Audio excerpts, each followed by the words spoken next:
Oh, you trying to set me up? Oi!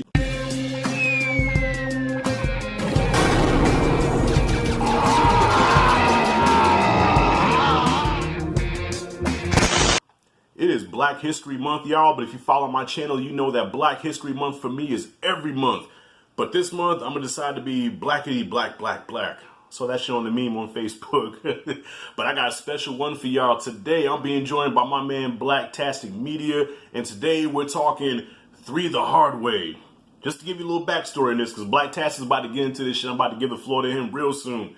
All right? This is Black History Month now, right? Okay, so here we go. Now, this is before the Avengers. This is before the Expendables. This is before Schwarzenegger and his crew of juiceheads took on an alien. Before then, there was these 3 brothers. Jim Brown, the living legend. The Soul Dragon, Jim Kelly. Fred the Hammer Williamson. All stars in their own right in the blaxploitation era decide to join Voltron to Avengers Assemble and take on the man. Alright? The white man, what's his name? Monroe Feather, who runs a white supremacist group that wants to take out the black population by polluting the water that only affects black people. They trying to take us out, y'all. And these 3 brothers are the only ones that can stop them.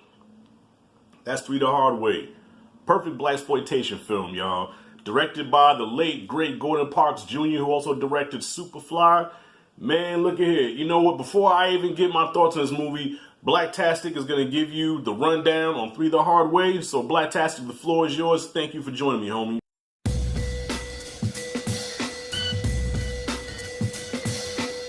My man, Rashad G, hit me up on Instagram.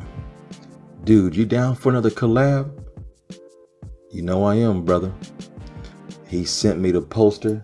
I'm like, ooh, 3 the hard way, starring Jim Brown, Fred Williamson, Jim Kelly, and a fine-ass sister, Sheila Frazier. Probably my favorite blaxploitation movie of all time.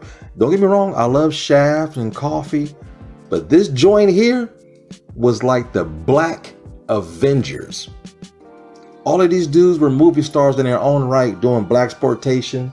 Jim Kelly took it to the other level doing karate with Asian people like the great Bruce Lee. All came together in 1974 to do this movie. This is black excellence. This is black perfection. Let me tell you, boy, I love this movie. It opens up and they're at a compound. These white men walking around with rifles, feeding these black people poison and killing them. The whole point of this movie, this crazy ass white man and a doctor team up together to commit genocide. Kill all the black people. We're going to start in LA, Washington, D.C., and Detroit. They came up with this serum, this red liquid. I call it killer Kool-Aid. So what they're going to do, come up with this stuff, drop it off in the water system in these 3 major cities, and it only affects black people. Sounds like Kool-Aid to me. And that was the thing. They was going to commit genocide, kill all the blacks in these major cities, and the white people would rise. This movie is a stone cold trip. And the intros of these brothers, again, like the Avengers, Fred Williamson is rich. He's smooth with the ladies. Jim Brown, he's with that one sister, Sheila Frazier. He has a recording studio. He's rich, got an office. He has white secretaries. I mean, and a fine ass white secretary. God damn. And, Jim Kelly doing this thing, beating up cops. He owns a dojo. Got Asian people working for him, calling them boss. Man, these brothers are laid to the bone. These brothers is bad. Well, one of the people escaped from this compound. Happened to be Jim Brown's buddy. And he shot. He's pretty wounded. Some white people save his ass, get to Jim Brown, get him to the hospital, and he's spilling the beans. But he's really weak. He can't tell him everything because he can barely stay conscious. One of the funniest things in this movie, he was in a hospital bed. They had these green tubes going up his nose and leading to this, looked like a helium oxygen tank. I didn't understand that, but 1970s medicine. I don't know. I couldn't understand. This movie had a budget. Let me tell you, it had great set pieces, amazing locations, and explosions with cars that I'd never seen before in 1974. This was the black blockbuster of the 70s. It had a budget and it had star power. Well, these crazy white folks sneak into the hospital and kill that one brother that was already wounded, and they kidnapped Jim Brown's woman and take her to the compound. So he had to sum up the Avengers. He goes to Chicago. He recruits my man Fred Williamson. He's hiding in his apartment, and he comes home. He jumps him, start beating him up playfully. And I was noticing, said, man, these motherfuckers be wearing some tight ass pants. God damn, he gonna split the motherfuckers, on the ground rolling around like that. And then they go find my man Jim Kelly. Like I said, he was beating up cops. They just pull up in the middle of him beating him up and say, hey man, you want to roll? Yeah, let's roll. So these crazy ass genocidal white folks are figuring out that, hey, these three brothers is causing us problems. We got to kill them. So, man, all these white people, and you can tell when they're villains, they're either wearing trench coats or white shirts or red hats. And boy, I've never seen so many white people get shot down, beat up, and killed. And the way they die, this movie got to have the record of the most incredible die screams. I mean, when these people get shot, boy, this shit is hilarious. And Jim Kelly, he don't need sound effects because he does it himself. Where are you?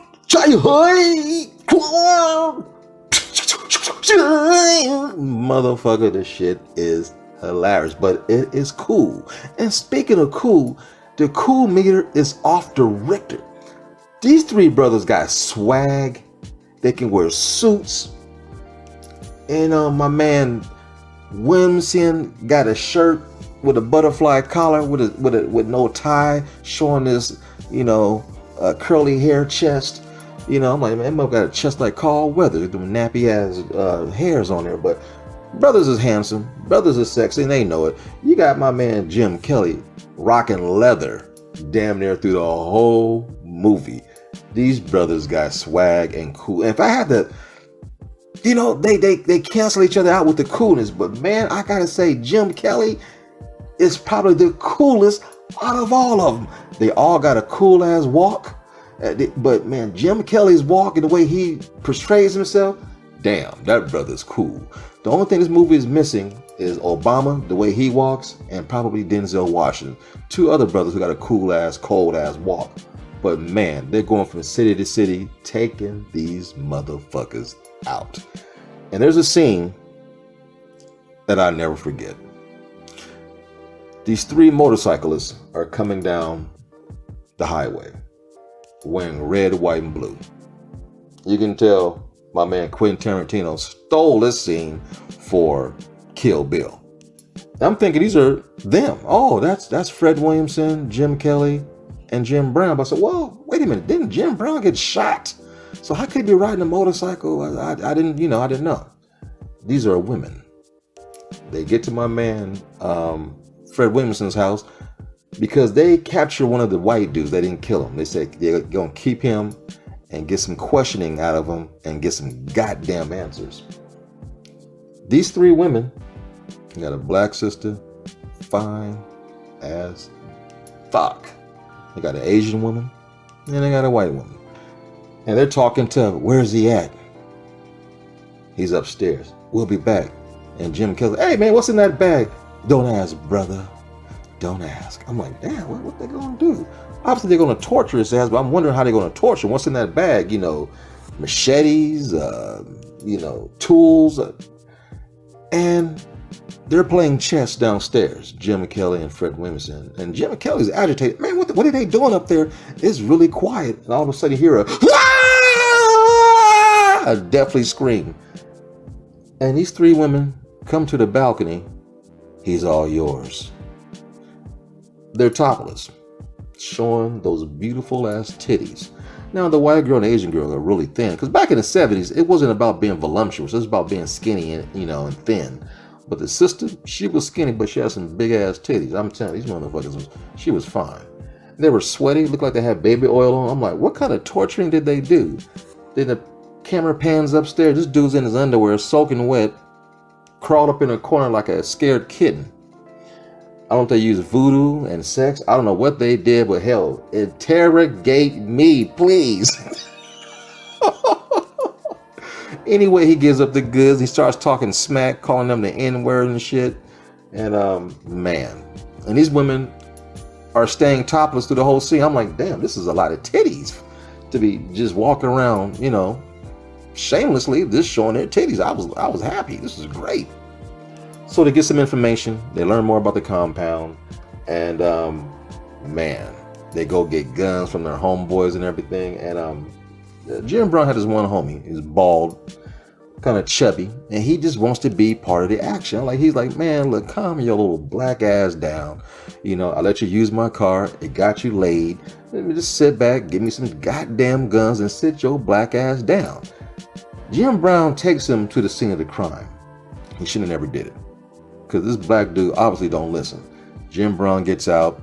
He goes to this water plant trying to take out all these thugs, these crazy ass white folks. The black brother gets out, put a gun in his little, pants, and went a dashiki and trying to help save crime, trying to be like Robin to Batman.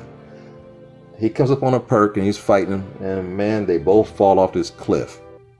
Brother, let me tell you, one of the funniest screams I have heard in cinematic history. They fight. I'm hearing you hear.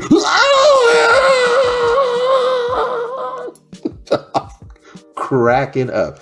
And Jim Brown sees it, he goes, oh, god damn. His brother, he's seen it coming. Hell, Stevie Wonder seen that shit coming. Dude, you gonna die. And then they have these different set pieces where they split up and take out the perks at these water places, right? These water treatment plants. And Jim Kelly and his Asian buddy go where it's one spot. They don't use guns. They just beat motherfuckers up with taekwondo and karate. I mean, they taking motherfuckers out. And Jim Kelly and his Asian dude got some good ass sound effects. Boy, I'm cracking up. But they whooping that ass. And Jim Kelly is rocking a, black turtleneck with some leather pants, whooping that ass. Fred Williamson, this man is shooting motherfuckers down. I mean, he's gunning people down. So they all do their mission. Then they all got to come together once again to take down the compound because they got some more information from one of these crackers, right? Man, Fred Williamson,